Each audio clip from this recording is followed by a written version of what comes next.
Ndagushuhuje wowe ukurikirana Ibihamya TV, wowe udahwema kubana natwe, wahisemo kubana natwe mu buzima bwa buri munsi, ugakora subscribe ndetse ugakanda kuri like, ugatanga n'ibitekerezo byawe muri comment.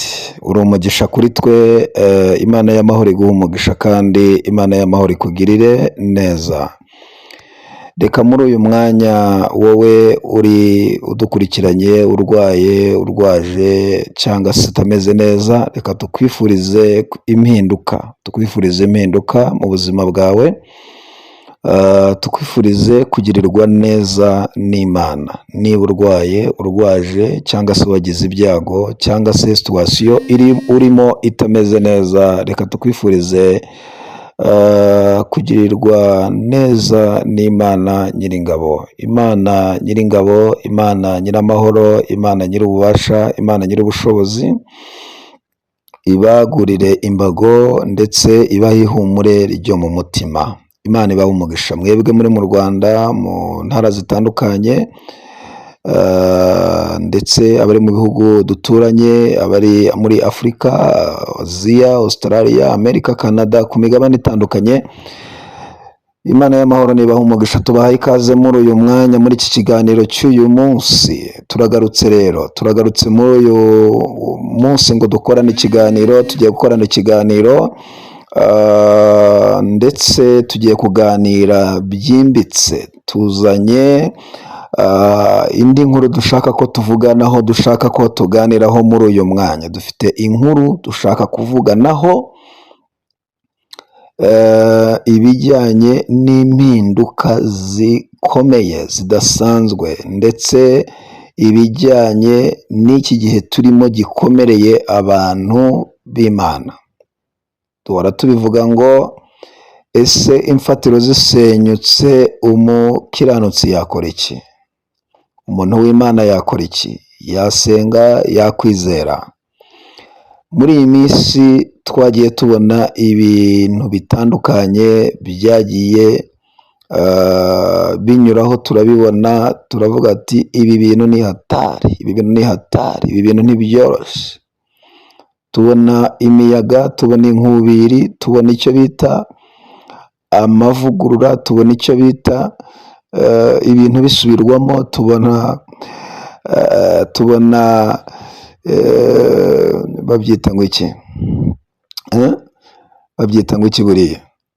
Iyo ubona habayeho ibintu nk'ibi ngibi, wowe ubyumva ute? Ubibona ute? Ubitekerezaho iki?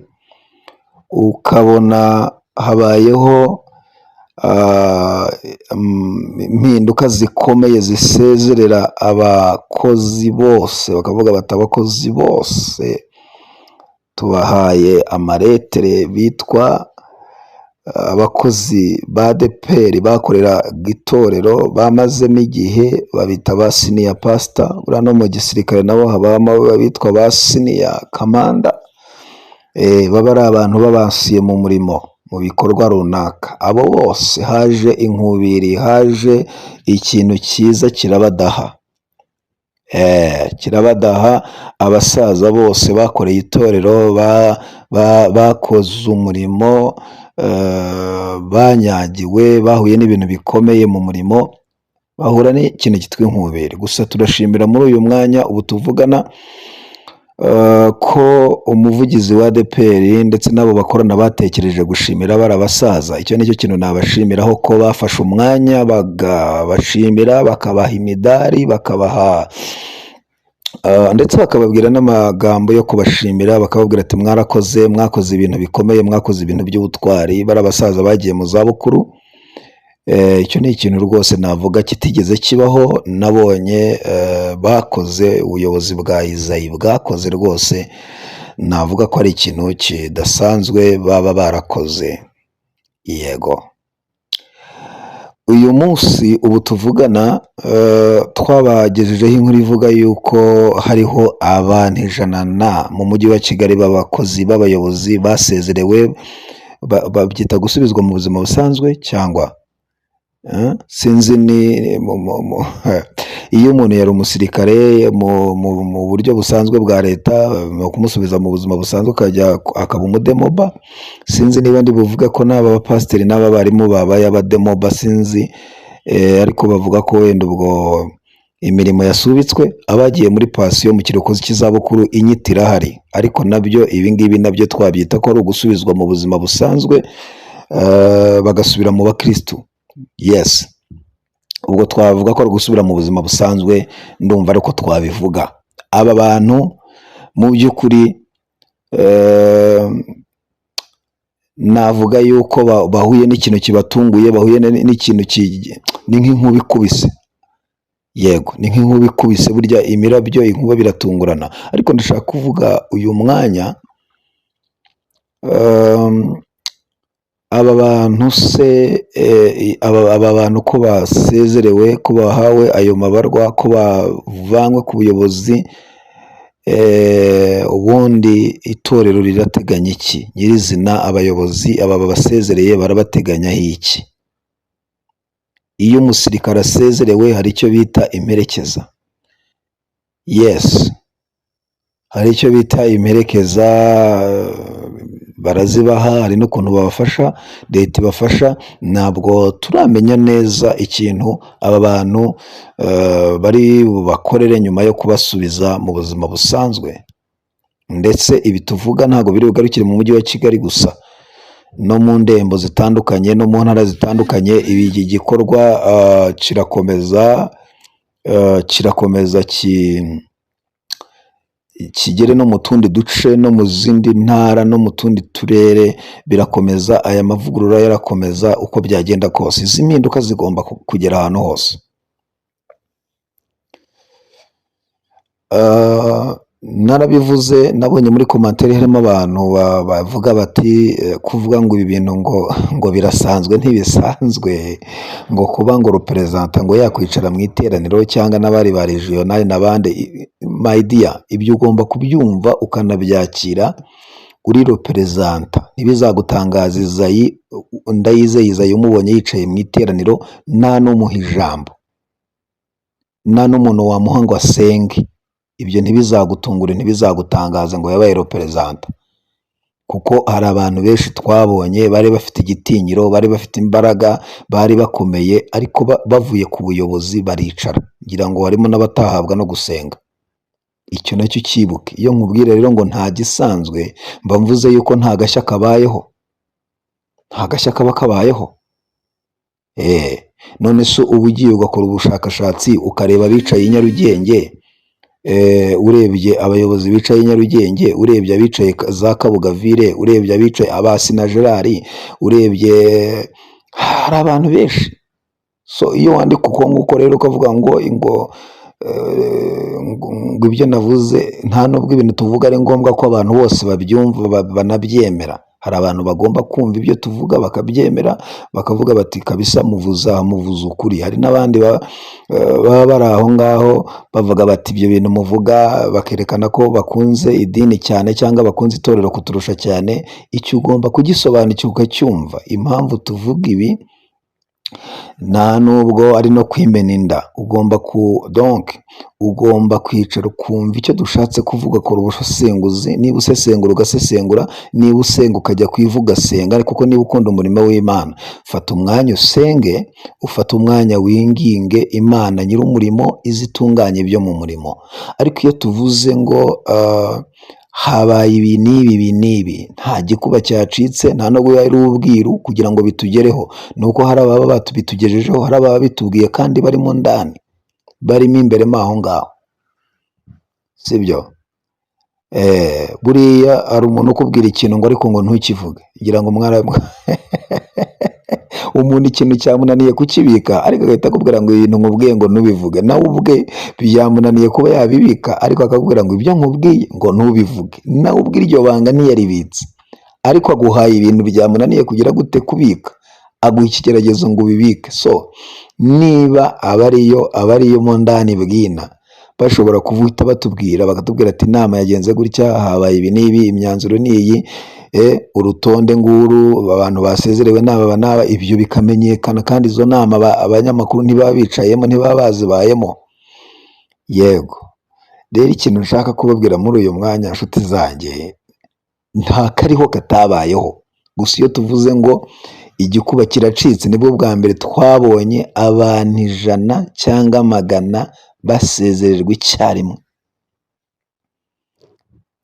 Ibyo byo ni agashya wenda kihariye, ariko ubundi kuba wabona pasiteri, revera, mwarimu, umujyanama cyangwa umuntu wari umwanditsi mukuru muri ADEPR, cyangwa umuntu wari Sina Gerard Nani, bariya donc ba representa abungirije. Ese ubundi iyo uvuga ngo ntabwo ibyo bintu biri byo, ubu uwitwa John arihe, wari umuvugizi wungirije, kubiza ukuntu yari akaze. Uwitwa Karuranga Ifuremu aherereye he? Wabuze amakuru ye? Uwitwa Sibomana abahe? Uwitwa Tom Rwagasana aherereye he? Ugeretse ko harimo abantu bagiye bakora inshingano zabo nabi, bakaba baranibye n'amafaranga menshi, amafaranga ya Dove ya Gisozi, ngira ngo murabyibuka. Hatanzwe amafaranga atagira ingano, kandi ibikoresho byari kubaka Dove, ibikoresho bya televiziyo, iby'amaradiyo n'ibindi byari byaraguzwe, ariko basaba abakristo amafaranga menshi cyane, barayiba, ariko nabo leta yarabafunze. So abo bose rero bavuga ko bakomeye, bari abantu badasanzwe, uvuga ngo ni abantu badasanzwe, ngo bafite igitinyiro n'iki, bafite n'izindi mbaraga zibashyigikiye, ibintu byabo byagiye birangira. Ikintu mbibutsa nuko, nongera nsubiramo, ibi nabivuga nkongera nkabisubiramo, nuko itorero rifite nyiraryo, kandi nyir'umurimo aririmo aribereye maso. Buriya umuntu wese uri mu nshingano, uri mu bikorwa runaka, iyo atabikoze neza nk'uko bigomba, nagira nkubwire ngo hari imbaraga zitwa, hari icyo bita ngo gashyiga yamushyiguye. Gashyigira gushyiguruka kuvana aho hantu bagashyiraho undi nawe atabikora neza, akavaho kugeza igihe hazabonekera ubitunganya akabikora neza. So izo mbaraga zagiye rero ziterura abo bose, uko ibihe byagiye biha ibindi, uko ibihe byagiye bisimburana, ntugire ngo wenda hari aho zagiye. Tom yajyaga avuga ati mfite inkota ikebera mugi yombi, mu nama y'abashumba. Ururembo rwateranye, akavuga ati ngewe umuntu uzihakura ndwanya inkota ngenda nitegeramo ikebera mugi yombi zamuhinguranye. Hari umugabo waje aradutuka kuri sheri, yadukoresheje inama n'Akagarama, ngira ngo aradutuka, aravuga ati mbere yuko mumfungisha ndabanza mbafungishe. Avuga ibintu bikomeye neza, ndavuga nti ibi bintu ngira ngo si ibi bintu se, ibi ni ibiki? Ibi ni ibiki? Ariko nagira ngo mbabwire, abahanuzi bagiye bahanura imyeyo, bagiye bahanura intara, bagiye bahanura ngo umugosozi ngo n'umuceshuzi baraje guceshura, gushungura n'ibindi, ntitubyumve, ntitugire gute, ariko bya bihe abantu bagiye bavuga, bagiye bahanura, twabihagazemo, twabyinjiyemo, twabigezemo, nibyo turimo. Rero nagira ngo nsubize wenda n'abari abantu bavuze muri comment aho ngaho, bakavuga ati ariko ibintu tubwira nibyo, ariko bivuga ngo nta bidasanzwe biriho, ngo ni ibisanzwe. Ibi ngo kubona ngo runaka ngo yicaye mu iteraniro ngo ntibisanzwe. Iyo birasanzwe my dear, kuko n'ubundi ajya kuri iriya ntebe niho yavuye. Yes, mbere yuko uba revera, mbere yuko uba pasiteri, mbere yuko uba mwarimu, mbere yuko uba mbere yuko uba regionali, mbere yuko uba representa, mbere yuko uba kontabure, donc za nzego zose, mbere yuko uhabwa iyo titire hari aho wavuye. Byanga byakunda rero ushobora gusubirayo, wasubirayo wabikoze neza cyangwa wanabikoze nabi, ariko byanga byakunda habaho kuzamuka, habaho no kumanuka, habaho gukomera, hakabaho no koroha. Aba bantu rero icyo tubabwira, ndabizi neza ko harimo abadukurikirana, ndabizi neza yuko harimo ababyumva muri sanse runaka, ariko ikintu dushaka kubabwira ni iki: nyir'umurimo, mpora mbisubiramo ngo nyir'umurimo arahari, ari mwebwe muzaza mukaza kuyobora, ari abavuyeho.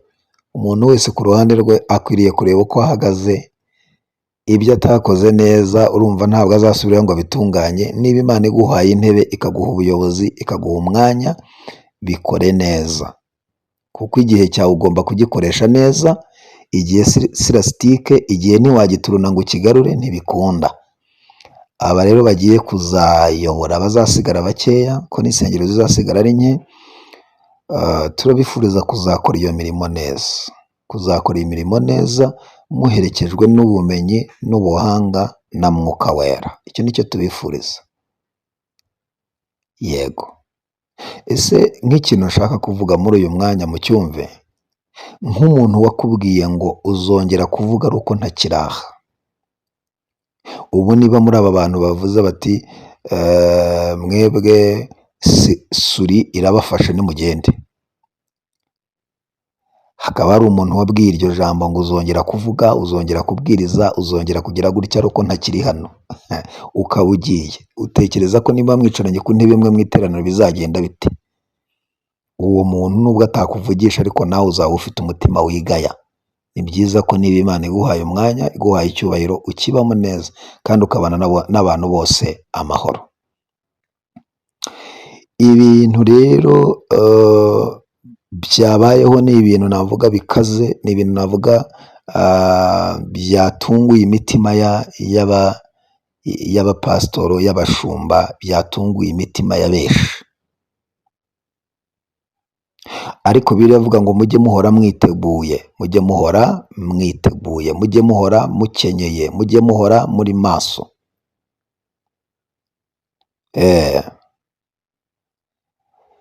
Impinduka zo ziracyakomeje. Hakenewe nde? Ni bande bakenewe ubundi kuri ruriya rutonde, kuri iriya lisiti? Ni bande bakenewe hariya? Ni bande bari gushakisha? Ni bande ubufindo buri gushakisha? Hakenewe umuntu watinze ku ntebe y'ishuri. Cyumve neza.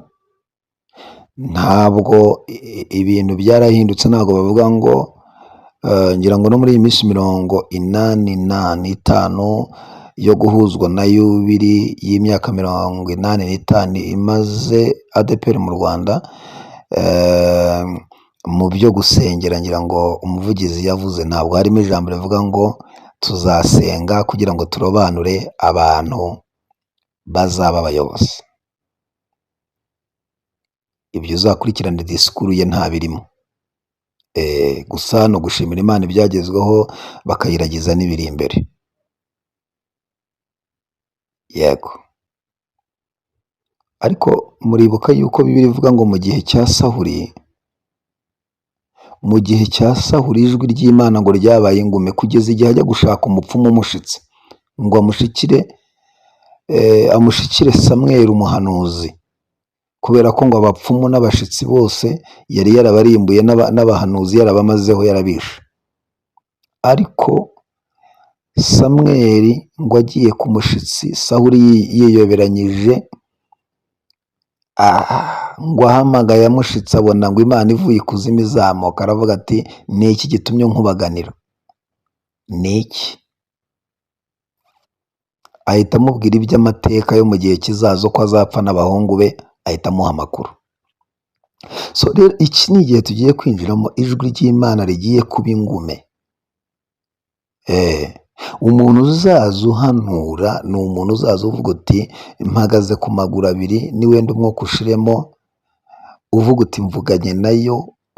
Nabwo ubwo ni ba Yeremiya, umwe uvuga uti ndi kumva mpamanya n'umutima n'ubwenge yuko ari Imana ivuganye nanjye, naho napfa, naho narengana, ariko niyo ivuganye nanjye. Uwo niwe uzaza uvuga ngo ijwi ry'Imana rivuze uko. Ariko ubundi ibihe turimo ntabwo ari byo guhagarara ngo bya bindi byose bajya bavuga. Icyo gihe nakubwira ngo kwisha. Igihe cyo kuvuga ngo mureke umwuka yiyoborere, kwisha. Igihe cyo kuvuga ngo umwuka basobanurire, kwisha.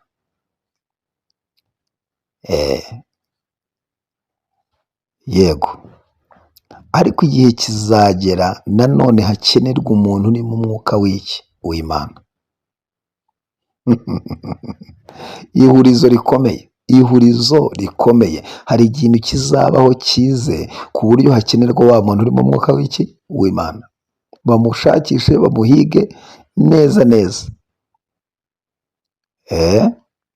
Buriya hari abantu batemera yuko dayimoni zibaho, nyabingi zibaho. Hari igihe dayimoni ishobora gufata umuntu ahantu washyiraho digiri bikanga, washyiraho masitazi bikanga, washyiraho dogitora bikanga, washyiraho n'umupfumu umuzimu ntamutirimura, ariko umuntu uri mu mwuka w'Imana watindanye n'Imana yavuga mu izina rya Yesu dayimoni ikavuza induru ikirukanka. Hari igihe rero kizakenerwa abantu b'Imana agaciro kabo kongera kagaruka, uko byagenda kose bitinde bitebuke, ariko icyo muzakibona. Muri uyu mwanya rero icyo mbabwira bakunzi bacu b'Ibihamya TV, nagira ngo mbabwire ngo nyir'umurimo aracyawubereye maso, kandi naza azacurukura ibimeze nk'ibicuramye, azabicurukura. Icyo kintu muzakibona, azacurukura ibimeze nk'ibicuramye.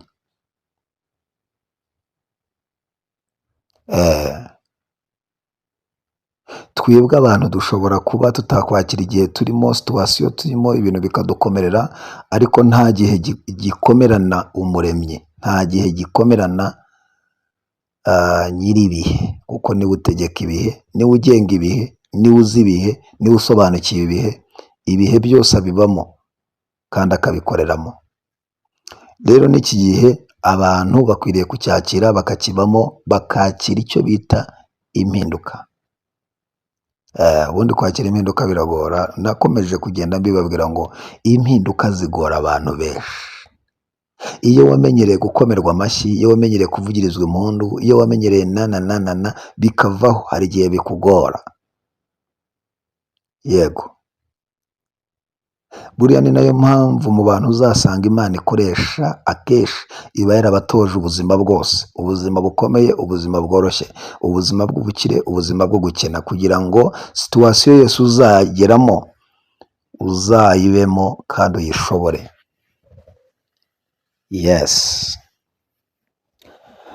Hanyuma rero bakunzi bacu, reka tubabwire ngo turakomeza kugenda tubaganirira, tubagezaho inkuru nshya zizagenda ziboneka. Tuzaba tugenda tubagezaho update zitandukanye mu buryo bw'iyobokamana. Iki kinyamakuru, uru rubuga turunyuzaho ijambo ry'Imana, ubuhamya, inyigisho, indirimbo, ndetse n'inkuru zijyanye n'ibya gospel, bijyanye n'ibyo iyobokamana. Yego cyane rwose, ibyo nibyo tuzatunyuzaho ahangaha, kandi mwebwe muhitamo kubana natwe, mu by'ukuri Imana ibagirire neza. Tubaturaho umugisha, tubaturaho kwaguka, tubaturaho kubona Imana, tubaturaho kugirirwa neza n'Imana. Reka tuvuge ngo Imana y'amahoro ibahe umugisha, Imana y'amahoro ibagure, Imana y'amahoro ibiyereke, kandi umugisha tubaturaho ubagereho. Ikindi, niba ukurikirana ibiganiro byacu, ni byiza kutangira ikiganiro ukagisoza, nibwo umenya message yari tambutse, twari tuvuzeho, ese twaganiriye ibiki, twavuze ibiki, ukagera ku mwanzuro, nibwo umenya iyo nkuru cyangwa se icyo kiganiro cyo cyari kigamije. Wowe rero utarakoze subscribe, kora kuri subscribe, kanda kuri like. Yes, tanga ibitekerezo byawe hasi aho, Imana iguhe umugisha. Ndetse ufite n'umutima wo gusapotinga iki kinyamakuru, nta kibazo, nomero tuba twayishyizemo aho hasi, biremewe. Urashobora gusapotinga kugira ngo tubagezeho inkuru zitandukanye, ndetse tubashe no gutunganya ibi biganiro bitandukanye. Bisaba ubushobozi butandukanye kugira ngo dutunganye inkuru, zaba ari zo mu mashusho, zaba ari za audio. Bisaba ibintu bitandukanye, interineti, kamera, iki ni byinshi bisabwa, ariko hamwe n'Imana yaduhagurukije izakomeza kugenda idushyikirana abantu b'Imana n'abantu bayo. Reka rero tubaturiho umugisha mwebwe mukomeje kubana natwe, mwe tumaranye igihe, ndetse n'abagenda baza babana natwe bakora subscribe. ndetse basangiza n'ibiganiro byacu abandi.